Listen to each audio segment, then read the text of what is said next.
Hello दोस्तों, welcome to Anuj lit up. आज हम जा रहे हैं दुनिया के सबसे खतरनाक, सबसे ठंडे और सबसे अनोखे कॉन्टिनेंट पर, अंटार्कटिका। ये है journey to the end of the earth, वो जगह जहां पहुंचना अपने आप में एक चैलेंज है।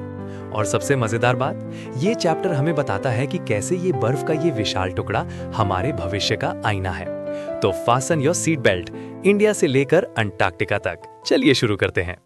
तो सबसे पहले बात करते हैं इस चैप्टर की थीम की। ये चैप्टर सिर्फ बर्फ की कहानी नहीं है, बल्कि ये तीन बड़ी बातों पर फोकस करता है।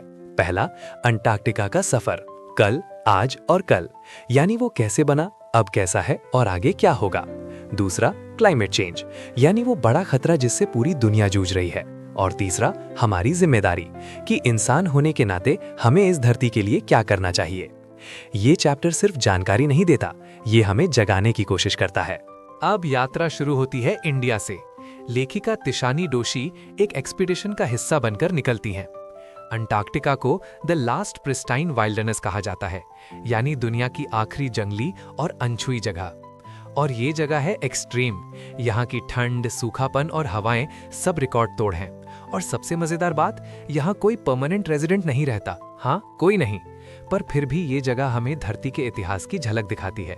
बर्फ के नीचे छिपी हैं करोड़ों साल पुरानी राज की चाबियां। अब ये एक्सपीडिशन कोई आम सैर सपाटा नहीं था, ये था एक international educational programme, students on ice. इसका मिशन था युवाओं को क्लाइमेट चेंज के बारे में पढ़ाना और उन्हें एनवायरमेंटल एम्बेसडर बनाना, मतलब ऐसे लीडर जो आगे चलकर पर्यावरण बचाने की मुहिम का हिस्सा बने।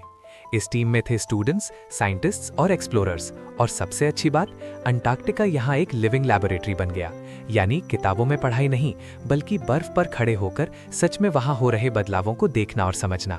साइंटिस्ट्स के साथ मिलकर काम करना, माइक्रोस्कोप से चीजों को देखना, असली मजा यही था।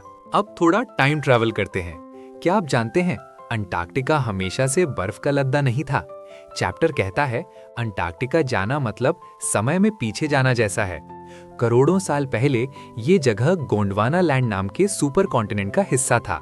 यहाँ घने जंगल थे, तरह तरह के जीव जंतु थे और मौसम था ट्रॉपिकल, हाँ, गर्म खुशनुमा मौसम। फिर आया कॉन्टिनेंटल ड्रिफ्ट। ये जमीन टूटी, अलग हुई और दक्षिणी ध्रुव की ओर खिसक गई। धीरे धीरे मौसम बदला, जंगल गायब हुए और बर्फ की चादर फैल गई। और इसी बदलाव को पढ़कर हम समझ सकते हैं कि हमारी धरती का नेचुरल बैलेंस कैसे काम करता है। अब बात करते हैं यहाँ के इकोसिस्टम की, यानी यहाँ का नाजुक संतुलन। अंटार्कटिका में जिंदगी है, हाँ, बर्फ के बीच भी। यहाँ है पेंगुइन, जो इस जगह के सुपरस्टार हैं। यहाँ है सील्स, ये बड़े शिकारी हैं, पर इनकी भी अहमियत है। और सबसे छोटे पर सबसे बड़े हीरो एल्गी। ये सूक्ष्म पौधे हैं जो बर्फ के नीचे रहते हैं और पूरे फूड चेन का बेस हैं। लेकिन सबसे बड़ी बात, यहाँ का इकोसिस्टम बहुत नाजुक है। थोड़ा सा बदलाव, थोड़ी सी गड़बड़ी और पूरा सिस्टम बिखर सकता है। इसलिए इसे बचाना बहुत जरूरी है। अब आते हैं सबसे गंभीर हिस्से पर, इंसानों का असर। चैप्टर साफ कहता है, इंसान ही यहाँ की सबसे बड़ी समस्या है। हमने कार्बन एमिशन इतना बढ़ा दिया है कि ग्लोबल वार्मिंग तेज हो गई है। नतीजा, अंटार्कटिका की बर्फ पिघल रही है। और इसका असर सिर्फ वहाँ नहीं, बल्कि पूरी दुनिया पर पड़ रहा है। समुद्र का लेवल बढ़ रहा है, जिससे कोस्टल सिटीज जैसे मुंबई, न्यूयॉर्क खतरे में हैं। और लेखिका कहती हैं, the warning signs are everywhere, यानी ये खतरे की घंटी अब हर जगह दिखने लगी है। अंटार्कटिका सिर्फ बर्फ का टुकड़ा नहीं, ये हमारी धरती की पवित्रता की निशानी है। और ये हमें एक वार्निंग दे रहा है कि अगर हम नहीं बदले तो भविष्य अंधेरा है। यहाँ पर एक मॉरल ड्यूटी है हम सबकी। हमें अपना नजरिया बदलना होगा। एक्सप्लॉयटेशन से, यानी प्रकृति से सिर्फ लेना से हटकर प्रिजर्वेशन की ओर बढ़ना होगा। मतलब अब समय आ गया है सस्टेनेबल लिविंग का, यानी ऐसे जीना कि आने वाली जनरेशन को भी ये धरती मिले। अब एक और मजेदार बात, इस चैप्टर में हम दो तरह के नजरिए देखते हैं। एक तरफ है नरेटर तिशानी डोशी, जो क्यूरियस हैं, सेंसिटिव हैं और एनवायरनमेंट को लेकर बहुत अवेयर हैं। वो भावनाओं से जुड़ती हैं। दूसरी तरफ है साइंटिस्ट्स, जो रैशनल हैं, डेटा से बात करते हैं और फैक्ट्स पर भरोसा करते हैं। और इस चैप्टर की खूबसूरती ये है कि ये दोनों नजरिए मिलकर हमें एक बैलेंस्ड पर्सपेक्टिव देते हैं। साइंस प्लस इमोशन का यही कॉम्बिनेशन इस चैप्टर को इतना यूनिक बनाता है।